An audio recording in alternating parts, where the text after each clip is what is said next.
All right, very good. Well, we've got questions from viewers who want us to move on to other issues. A viewer from Hampton wants us to talk about what's the future of higher education. Viewer wants everyone knows that tuition and debt are increasing, but what should be our focus?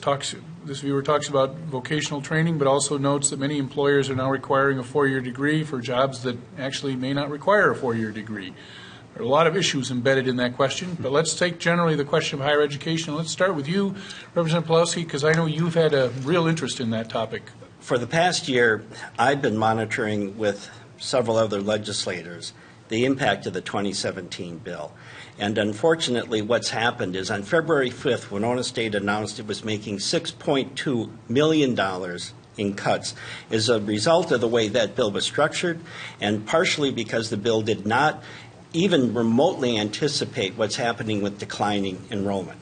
So we're seeing cuts across the Minn-State system, and in some of the other campuses, actually, the cuts will be percentagely larger. For instance, at both Southwest and St. Cloud, we have major problems with both funding and how they're going to move forward once we get into the next biennium. So I agree with the caller that there has to be changes in the way we are funding higher ed. For instance, you can't freeze tuition and not pay for it unless you're addressing declining enrollment. And the technical college thing is interesting because today I introduced a bill which will not be heard this year, but which I anticipate hopefully we'll take a look at next year, is to move the technical colleges out of the Minn-State system and back into the school districts so that we can have technical education in the K-12 system, which when we created the technical colleges, the unfortunate result was we stripped almost all of the K-12 system of any technical education. It migrated over to the technical colleges, and our high schools slowly withered away with hands-on learning. We have an environment now where we desperately need employees. We need trained employees. I don't know why we can't have someone graduate from our high schools with a skill set that they could then go into the workforce. So the bill begins to explore what we should have done, I think, originally, is keep that technical education in the K-12 system and then make it seamless, and we'll have literally a 2-track system. You can go both the liberal arts route, you can go the technical route, and we can share those resources where they exist. In high school, you're saying? I'm saying in the high school. We used to have the technical colleges in the grade school systems. I think they need to be merged again. And then have one layer of administration and make sure that the student, and even if it's in 9th grade, start the hands-on learning early enough so that they can migrate towards something that when they graduate, you can be hired. We all know that the employers want someone who has a skill. Then let's give these students the opportunity to have the skill at the high school level so they can get the job when they graduate. Well, one of our problems, going back years, is that our high schools have started to basically push our graduates to 4-year universities. Right now, 2/3 of our graduates are going to 4-year universities, but only 1/3 of our jobs require a 4-year degree. And that's certainly a situation we need to address. I've actually been to Finland, and I've viewed the Finnish model and read about it. And there they, in high school, do what you have been talking about. I think it's in 9th grade. You go one track or the other, and I think it's important that there is the flexibility that you can move back between them. I'm not saying to freeze them in a track. No. But what I'm saying is we have the resources available to do this, and I think it addresses another concern. We have declining enrollment both in our K-12 system and in our 2-year system, the technical college system.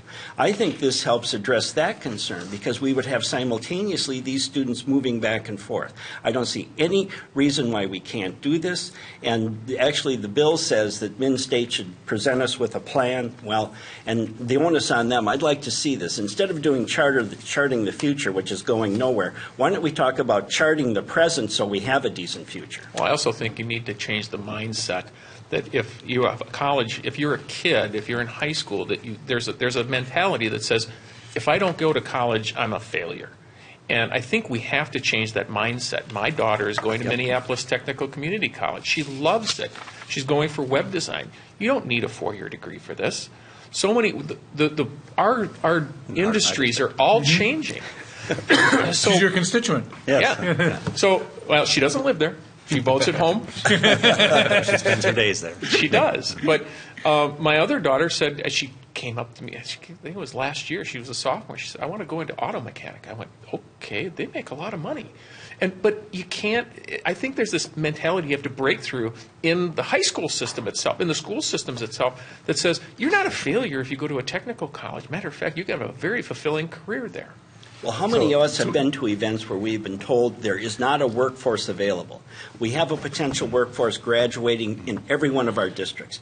Give them the skill set so they can get the job. Senator And Dibble. I just want to say, he put a lot in that question. He did. He was very, very, He did. very economized his words very well. So I just wanted to touch on one point he raised, which is this issue of requiring 4-year degrees for jobs that don't actually need it. That is an issue. I'm not sure exactly how to address it. I don't know that we can dictate to employers exactly what the skill sets they list are, but certainly raising that as a discussion is, I've been hearing more about that lately, and it's a real access and opportunity We stay issue. with this one for a second. Sure, absolutely. When I chaired higher ed and we were going out into these different, the 2 and 4 years, what I heard repetitively was, particularly in the 2 years, that students were moving the skill set credits up front, and once they got the skill set credits, they didn't even get whatever it was, the certificate or the degree. They took the skill set, they took it to the employer, and the employer said, that's exactly what I want. We'll train you in whatever it is, automotive or whatever other occupation it was.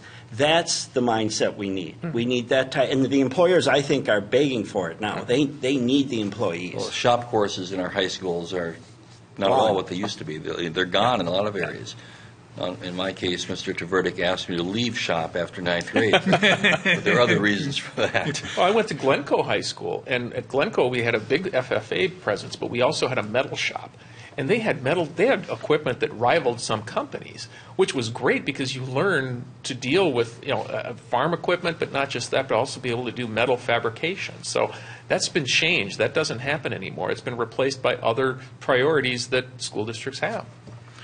All I'll say about my shop career is that if Mr. Thesey is still with us, it turned out okay, even though shop didn't. So we'll let it go. We'll let it go with that.